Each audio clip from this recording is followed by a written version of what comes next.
Now there's no way that that thing could be there without somebody noticing it, because we, as you see, we bring the people back and all the way forth. back. So I was there the night before. The next night I'm there, and that thing's sitting right in the pathway. To me, that means during the dead hours, it was moved over there. Definitely. And I was the first person to see it, because anybody would have picked it up. Right. You Or almost, at least told you. you have to step on it to get by it. Right. So I picked it up, I put it on the table. It's still back there on a table. I also thought, horse, you know, that's what they would relate to. Yeah. So, No, that's awesome. so they do move the toys around, and I think they do it. I think they're rather shy, and they certainly don't do things a lot of times when we ask them to. Right. But I think they move those toys around at dead hours. Yeah. Now, before we go in, I just want to point out the pitted bricks. This is where Confederate bullets hit the wall of this house during the battle. You can see where bullets penetrated the door. The bullet that claimed Jenny Wade's life entered the door right there. Jenny Wade was the only civilian to be killed in the battle. In 3 days, you had 51,000 soldiers killed, wounded, or missing, only one civilian fatality. And there's reasons for that, but a lot of it is miraculous, because there were a lot of close calls, and if they had been any closer, those numbers could have jumped up quite significantly. But the Confederates, when they took over the town, they ended up 2 blocks away at the base of this hill. So this hill was open, this house was on the hill, it stood out, not like it does today. And Union soldiers were using this house as a shield. They were hiding behind the south wall. They were coming around the front. That's the front of the house there, and the back.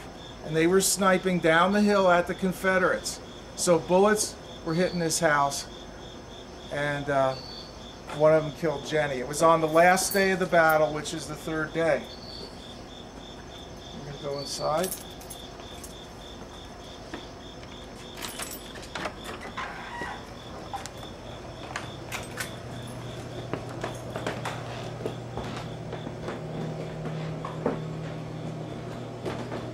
Hey, Tim. Pause that 1 second. Is this one recording yet? Yep.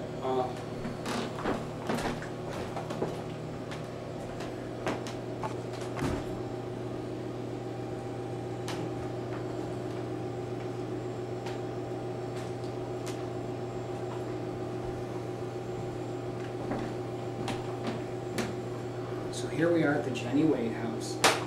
Me and Jen and Tim behind the camera.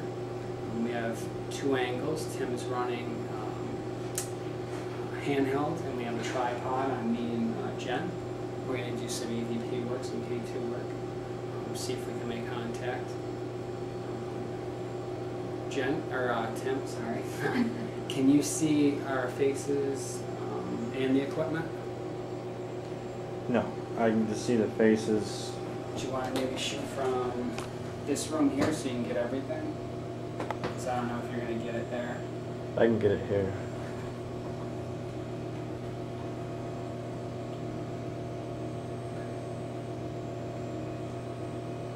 Jenna, my name is Herb.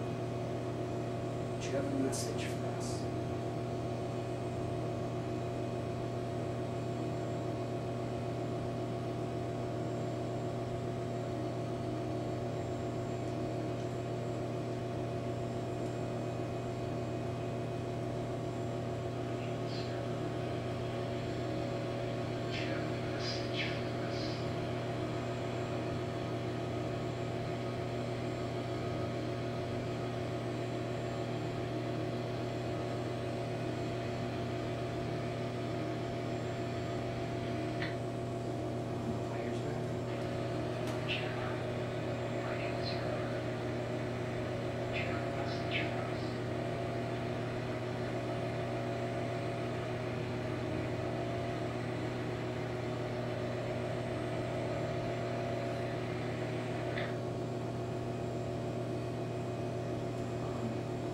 If there is anyone here with us, like I said, my name's Herb, this is Jen, this is Tim. We're just here to talk with you. Trying to make contact. If you could pass your hand from this device and light these lights up, once for yes, twice for no, 3 times for I don't know, or you can speak into these red lights. We'd like to talk with you. We'd like to pass messages along. Or if you'd like to tell us what happened here. If you understand what we are saying, could you pass your hand in front of this device just like this? Or to this device, please. Or speak into this device. Are you here with us?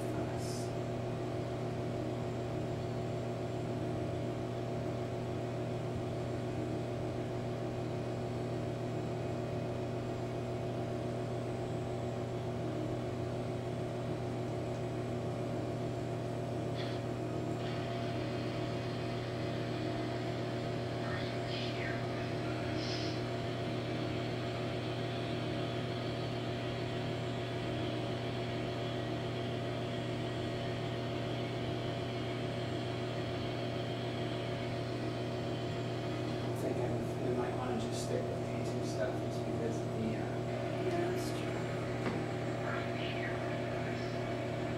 so I almost think I hear something that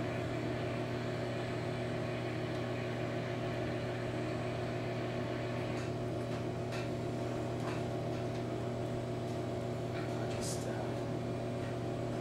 set my recorder down. This is Herb at the Jenny Wade house in the kitchen. Going to set this device down. If you'd like to communicate, if you'd like to speak into this red light, you really have to try hard and speak up so we can hear you. We have some outside noise. And just try to speak into this device. I'm going to set it down on the kitchen table here. That's going to be sitting there while we're trying to do some K2 work.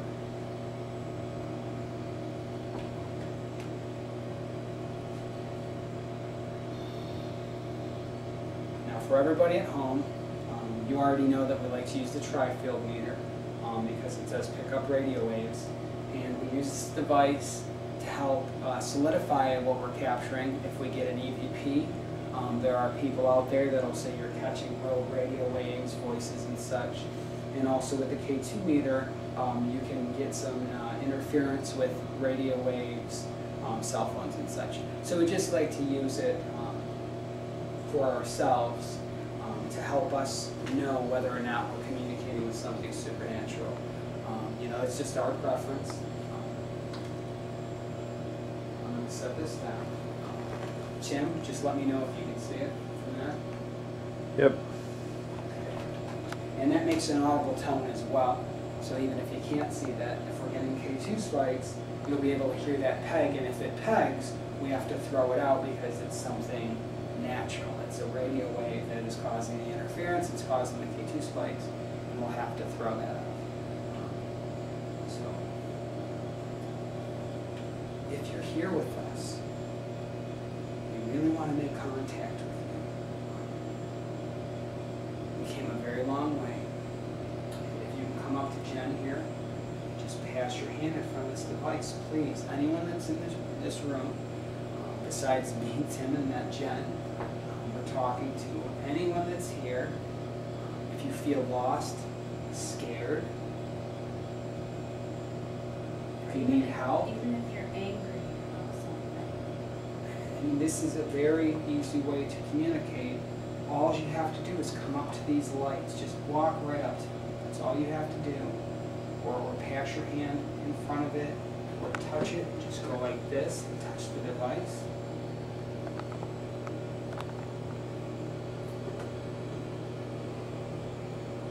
We understand you probably don't understand how these devices work.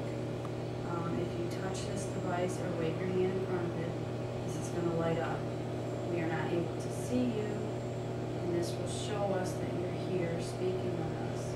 This will not harm you in any way. We understand that some of you are very afraid. We come as friends. We're here to talk with you, make contact with you. We're not here to harm you. I invite you to approach me and touch this device. Could you please do that?